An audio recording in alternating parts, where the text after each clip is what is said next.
Nam mô Đại từ Đại bi Quán Thế Âm Bồ Tát.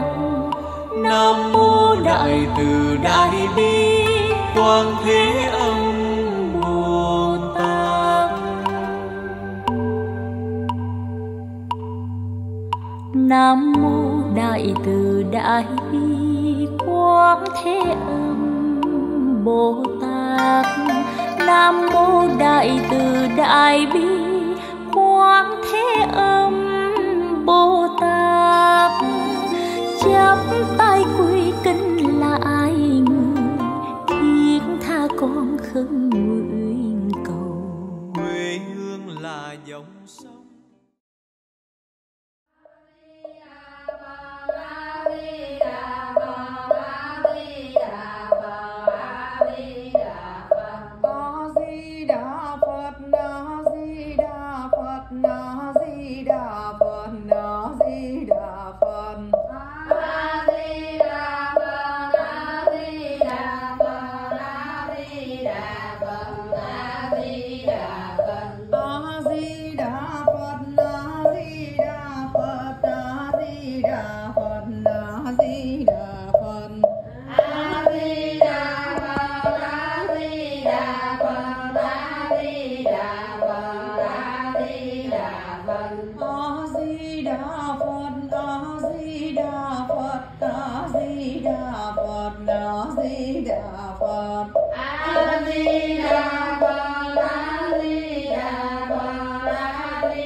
A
A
Di Đà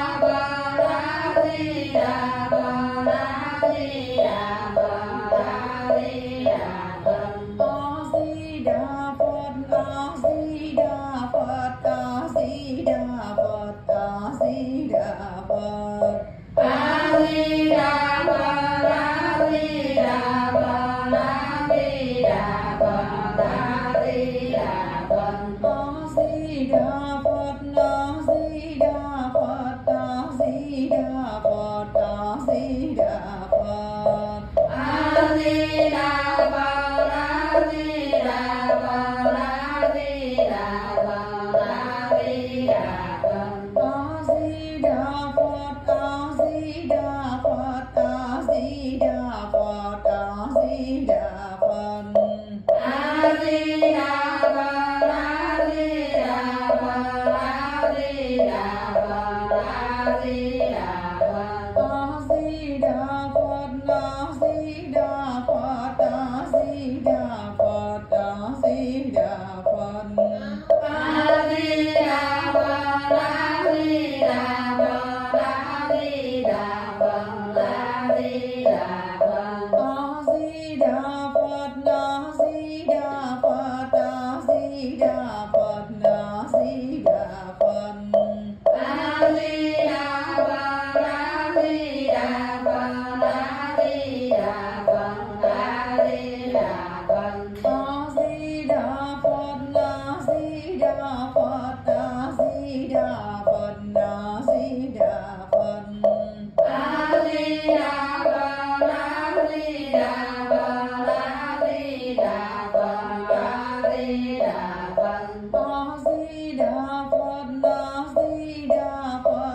Phật. A Di Đà Phật, A Di Đà Phật, A Di Đà Phật, A Di Đà Phật. A Di Đà Phật, A Di Đà Phật, A Di Đà Phật, A Di Đà Phật. A Di Đà Phật, A Di Đà Phật, A Di Đà Phật, A Di Đà Phật. A Di Đà Phật, A Di Đà Phật, A Di Đà Phật, A Di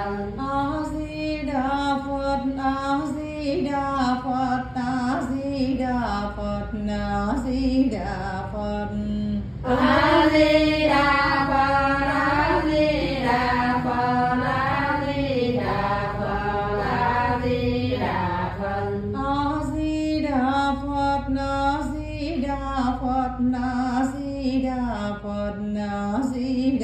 Phật. A Di Đà Phật, A Di Đà Phật, A Di Đà Phật, A Di Đà Phật. A Di Đà Phật, A Di Đà Phật, A Di Đà Phật, A Di Đà Phật.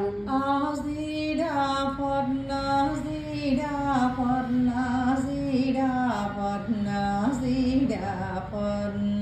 A Di Đà Phật, A Di Đà Phật, A Di Đà Phật, A Di Đà Phật. A Di Đà Phật, A Di Đà Phật, A Di Đà Phật, A Di Đà Phật. A Di Đà Phật, A Di Đà Phật, A Di Đà Phật. A Di Đà Phật, A Di Đà Phật, A Di Đà Phật. A Di Đà Phật, A Di Đà Phật, A Di Đà Phật, A Di Đà Phật.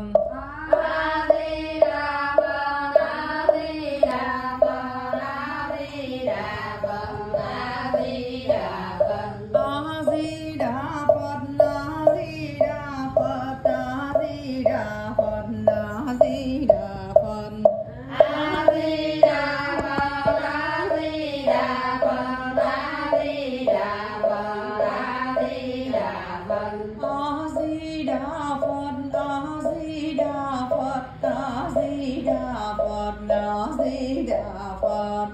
A Di Đà Phật, A Di Đà Phật, A Di Đà Phật, A Di Đà Phật. A Di Đà Phật, A Di Đà Phật, A Di Đà Phật, A Di Đà Phật. A Di Đà Phật, A Di Đà Phật, A Di Đà Phật, A Di Đà Phật. A Di Đà Phật, A Di Đà Phật, A Di Đà Phật, A Di Đà Phật. A Di Đà Phật,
Nam mô Tây Phương